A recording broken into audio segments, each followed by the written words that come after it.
को याद करते हुए आप विरासत तीसरी की उम्मत जी के बाद सुमन जी और आप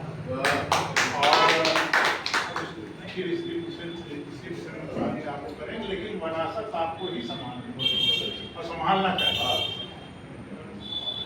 अब जहाँ तक सुमन जी की बात है, समाज में कोई रोकने वाला नहीं, न कोई टोकने वाला, न कोई डांटने वाला नहीं कि आप ऐसा क्यों करते, आपको ये आप ये क्यों नहीं किए। अब ये इसकी विशेषता समाज में हो गई है। मैं व्यक्तिगत रूप से इसको बहुत महसूस करता हूँ। और ये कब और कुछ कहें और कुछ और परिवर्तन इतना हो गया है जी कि अब गाली को प्रणाम समझना पड़ता है, मसाला को धाम समझना पड़ता है। आधुनिक कहलाने की अंधी जिद ने रावण को विधान भेजना पड़ता है। इस पीढ़ी के और जो जितने परेशान हैं,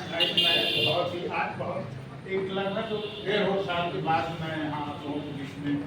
उपस्थित हूँ और अपनी बात, अगर किसी का लेख पढ़ने का मन करता है कभी कभी तो राजन जी का करता है, और किसी का लेख पढ़ने लायक ही नहीं पढ़ा है। राजन जी की कभी कभी वो होता है कि मैं देखता हूँ, ढूंढता हूँ कि क्या राजन जी का कहीं कहीं कुछ छुपा है, कहाँ खो गए हो भाई सब लोग। और वो एक बात और कहा करते थे, मैं बहुत संक्षिप्त में चूंकि बहुत एक बात बहुत कहा करते थे आदरणीय परशुराम सुमन जी, उसे गुमा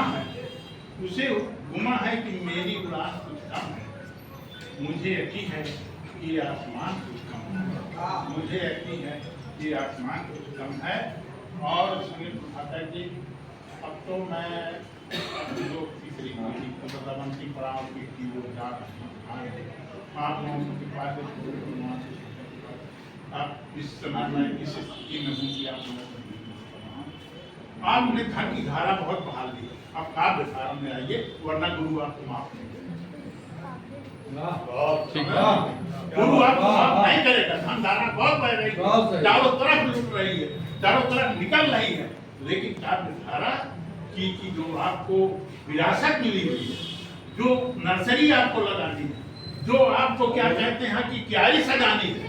उसकी तरफ आप जाइए। अब आप चौथे पद की हम लोगों की आप विरासत हम आपसे बता रहे हैं कि अब आदरणीय भैया ओम निरंकार देव जी और परशुराम मैं, हम दोनों आदमी एक हो जाते थे कभी कभी परशुराम, तो उनके अनुजीव की ओम निरंकार जी भी करते थे, हमसे किनारे कहाँ तक की चूतिया है वो समय कहना, वो दोनों जने खुल जाते तो हम आके कहना चाहिए। अभी सब कहने वाला नहीं, कोई भावना वाला नहीं, नाराज हो जाए उतर जाए कि नहीं हम उतरते हैं, न जाते सबके साथ न जाते, तो हम सबको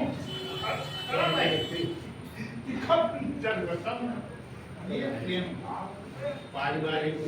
सामाजिक रिश्ते। मैं मानता हूँ कि सुमन जी जब पैदा हुए थे तो अकेले रोए थे, लेकिन अब ले जाने के बाद उन्होंने समूह को पूरे बुला दिया है और हम लोग उनको श्रद्धा समर्पित करने के लिए रोने के ही उसमें आए हुए हैं, एकत्र हुए हैं, और कुछ कहने के लिए नहीं। मेरी बहुत फिर से प्रभाकर जी आपसे दायित्व मैं बड़ा होने के नाते होता हूँ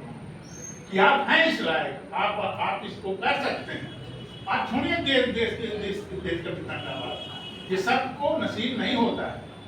भाई। क्या हो, मुझे क्यों कहते हैं कि जो बात कहेंगे कि पांडे जी सही कहेंगे, साफ कहेंगे, हमारा गाय भगवानों खड़ा हो, अगर गलत है तो गलत कहा और सही को सही कहा, और गलत को जो गलत न कह पाए और सही को सही न कह पाए, दादा नहीं आचार्य जी यदि भी पितामह केवल विरोध कर दिए होते, गलत को गलत कह दिए होते तो महाभारत का मतलब तो गलत है गलत कहने की क्षमता रखो और सही को सही करने की क्षमता रखो और उसको उस तरफ बढ़ो, आगे चलो। मैं आप सबसे पुनः आप सबको नमन प्रणाम और अपने भैया सुमन जी को सर्वप्रथम समर्पित करते हुए विराम देता हूं। अगर कोई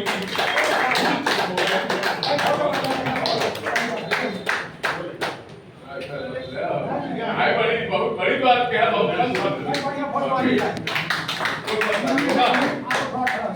भाई साहब फोटो बढ़िया सब जहन से देखा पैसे आज मैं इतना गदगद हूँ कि गोष्ठी अनंत काल के लिए जा रही थी और माननीय आपने इतने संक्षेप में बात उठाई, बात है जोरदार ताली और अपने कविता की ओर सीधे